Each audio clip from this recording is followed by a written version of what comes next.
Right, Blues fans, here we are in dreamland apparently.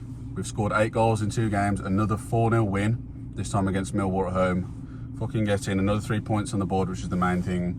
But we've done it in style once again. Very reminiscent of Saturday's game against Portsmouth. Only better this time.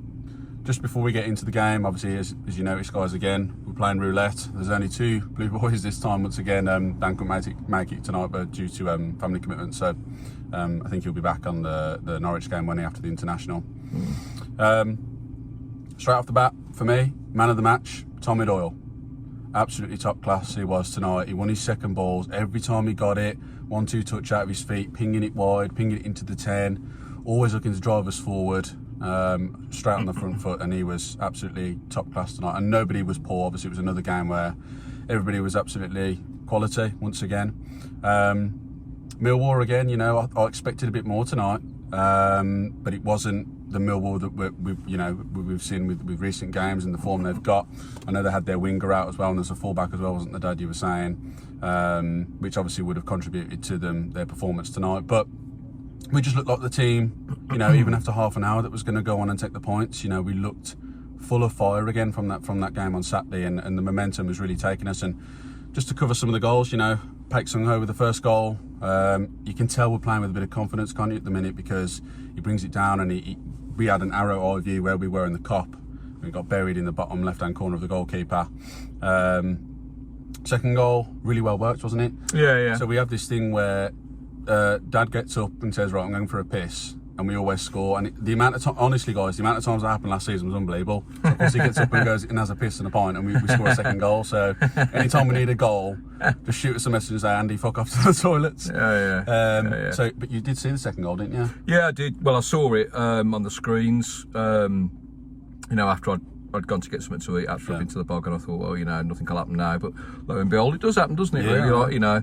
So yeah, I mean, that was possibly the best worked goal out of all of them. If you're talking about, you know, team part of the goal. Yeah. I mean, the strikes from Paik and then Cochrane for the third one. Yeah. You know, the clean hit that Alex gave it was superb, wasn't it? You know, as clean as it be. I mean, you could argue maybe the keeper came a little bit straight at him, but I think one of their defenders ducked, which would have helped. But there was a lot of power. There was a lot of power in that shot. He finally got his technique right, didn't he? Because the amount of shots that Cochrane has done like that, and they've just ballooned over the bar. And like I say, I think it's just a team that's playing with a bit of confidence now, isn't it? Striking the ball very well at the minute as well, isn't he? You know, from free kicks and from corners and things like that. So, and then Stano, it was nice to see him get some reward for all his hard work, really. You know, just kind of, you know, a little bit of skill to get his way through. You know, he linked up so well prior to that goal with the Duck and with Pat Roberts, and even Dimmy. And I noticed there were a few people getting a little bit edgy about Dimmy's performance, and then lo and behold, he scores the goal, you know, and he's the top man again. But what I've noticed in a lot of games recently is he's been doubled up on. Him and Patrick Roberts for tonight. They were straight on him every single time. Yeah, they were. Yeah, I mean, in terms of how the game played out, I was really shocked, to be honest with you, with Millwall's performance. You know, given their away form, their ability to defend well, the threat from set pieces. I just never imagined that we'd stick forward past them with no reply. It really seemed implausible to me. To the point that we said before the game, I was going for a 1-1, and I thought, well, it'd be a bad result, a draw, really, you know. But in the event, I kind of think they were worse than Portsmouth, because Portsmouth had a 15-minute spell in the first half where they actually started putting some things together. Millwall had none of that tonight. No. I don't know why. I couldn't explain it. I don't think they're a bad team. Obviously, they can't be, given their form so far this season. But tonight, we made them look bad. It's the Championship, isn't it, as well? Like, you know, there's, Coventry, obviously, they've gone and won tonight, 2-1, good result for them. But they might have a bit of form, they might lose the next game, and it's up and down. You know, Albion at the minute, you know, they late winner, wasn't it, from Charlton? You know, they're going to have a bit of form at the minute, you know, and all the rest of it, and we're just having a bit of good form. You know, I'm sure we're going to dip again, and that's the nature of this league. Obviously, what you're hoping for is you can have a bit of consistency as long as it can continue, you know, which is what we're looking for. And there's no reason why we can't go to the Riverside on Saturday. I mean, they've just scraped themselves a point, haven't they, tonight? And get 3 points. You know, that's what we're all hoping for. And as you said, Dad, like we weren't expecting really that much tonight against a tough Millwall side, but I don't really know what they were doing. You know, I mean, like I say, a lot of credit to us. We won a lot of our second balls, which is where a lot of games have won. We worked it well down the wings. We were getting crosses in. We looked aggressive. Marvin Duksh again with the link-up play. And, you know, as I say, while nobody played bad, everyone played well. I think Tommy Dahl being man of the match was, I think we both agreed, didn't we, when we were sat there, that he's up there. Yeah. I think Jay Stansfield had another fantastic game, you know, obviously scored his goal and Paik. his work rate. Yeah, Paik again was absolutely fantastic. I think those three are probably the top three, wouldn't they? I'd say so. Yeah, I just think the work right across the team really was magnificent. You know, Tomo again with another sterling performance at right back. You know, he came off on our side of the pitch on the Cup side when he was substituted and got a standing ovation from everybody around us.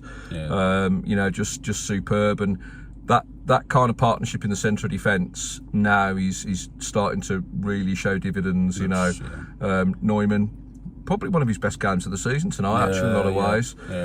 Showed good pace, solid, decent passing. People have criticised him a little bit about his passing at times, but it wasn't too bad at all tonight. It is difficult to see a weak link in any of that tonight, even with the substitutes that came on. You know, they all played their part. And okay, the last 20 minutes was a real kind of training exercise. You know, it's just Blues passing the ball around. It was weird, wasn't it, really? Because we're used to sort of being a bit, you know what it's like at Blues, and being a bit on the edge. But like, and we were sat there thinking, we're just waiting for the one goal to go in, and then like the last 20 minutes a bit squeaky bum. But it just never happened, as you say. It looked like a training exercise, and we had control. And the other thing I want to mention as well, it's really nice to see the Blues faithful get behind Kyogo. Absolutely. You know, at the full time whistle there, him giving the three bumps and stuff to the Tilton. Absolutely love that. You know, he had an opportunity tonight. Obviously didn't score, probably a half opportunity afterwards. But it's so ridiculous with him because like the opportunities he creates himself, obviously, we're all hoping he's going to score eventually. It's become a bit of not a running joke, but like a running theme now of like, today's the day, or this is the day, or this is the day. I'm sure it will happen at some point, obviously. He has technically scored a goal this season, obviously, in the Cup. But his work rate and his ability to really, I mean, there's a couple of through balls tonight where, he's got on the end of them and got in the, put his body in the way and drew a foul. He did that against Portsmouth on Saturday. I think he's a real credit to us, and obviously on the back of that, it's great to see that we all give him the support, because I think a striker like that needs that. You can see what it's like when he misses opportunities and stuff. He's got his head to the sky, and you need to instill the confidence, and it's good to see, isn't it? He's become like a cult hero. I think that's what he's becoming at the moment. You know, Duke was kind of the cult hero last year, as it were, obviously his last season.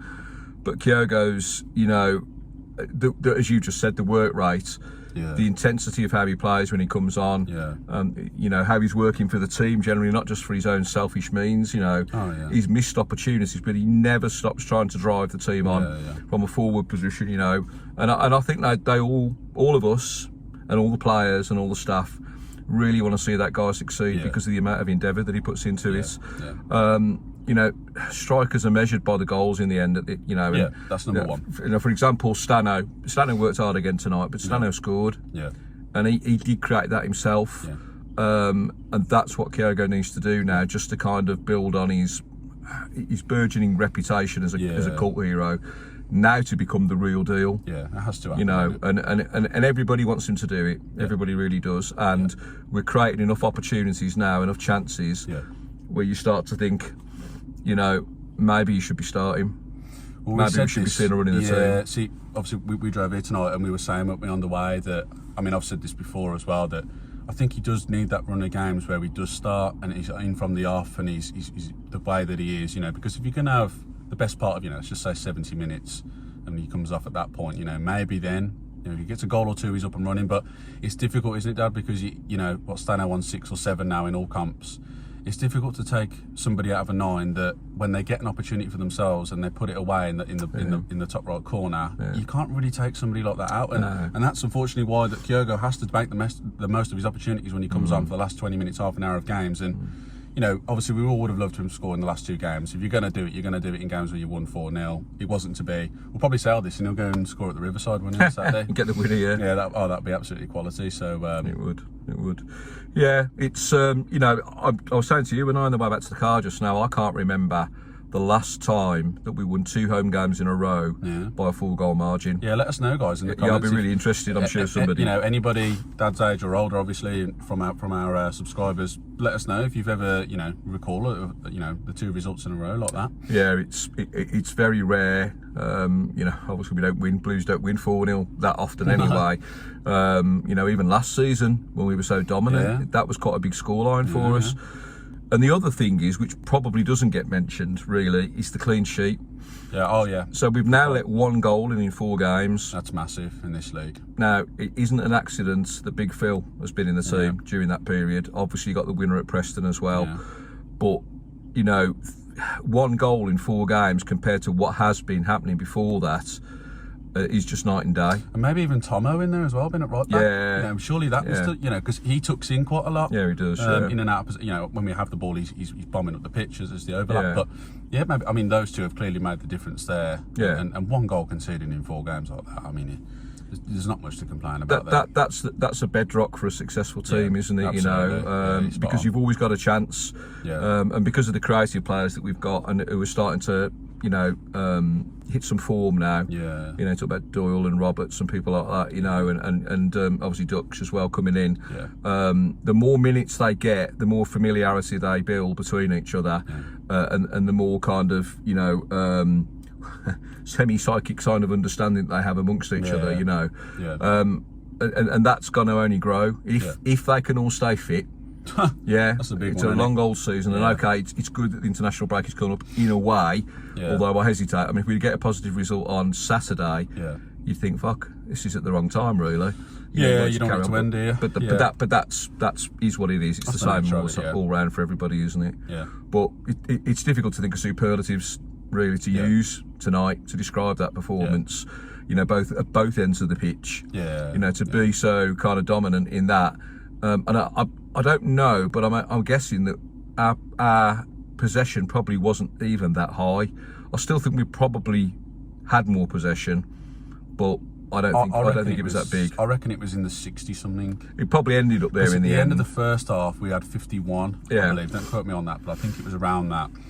And it was always, you know, again, if it's a game where the possession is close again, it just shows. I think we had more of it tonight because, like I say, in that last 20 minutes, half an hour, it turned into a bit of a training exercise. That was the reason why. But I think if you measured up to the 4th goal how much possession we had, I bet it wouldn't have been far off 50-50. Yeah.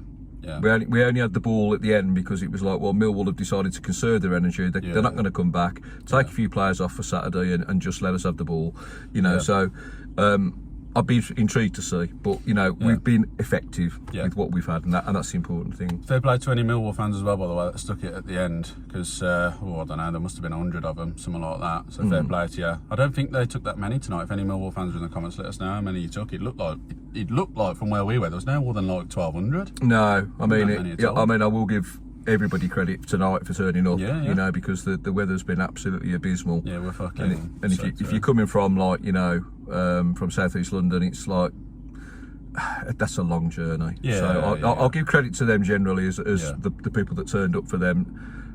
It's a long old journey, but yeah, you know, we're focusing on Blues and the fact that you know, we've made it 2 great victories in a row. Yeah, massive statement win tonight, Blues fans, for us. Obviously, Saturday was, not to say expected, obviously, but you don't expect to come here Tuesday night in for Millwall and stick 4 past them and concede no goal. So absolutely massive statement win from us tonight, and long may it continue, the form that we're clearly building into Saturday.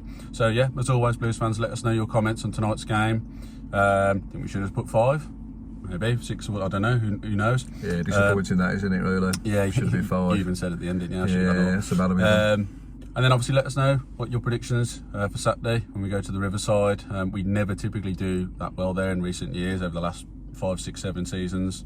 But who knows, maybe the tide is turning. I'd love to go there, and to be honest, I would go there and take a point. But at the same time, there's no reason why we can't go there and take 3 points. So what day is it today? Tuesday. So next time we come to you guys, it'll be we're going to do one in the week, aren't we? Yes. A Middlesbrough pre-game. Yeah, that's right. Yeah, so we'll come to you guys with an actual podcast episode. It'll probably be on the Friday, won't it? Yeah.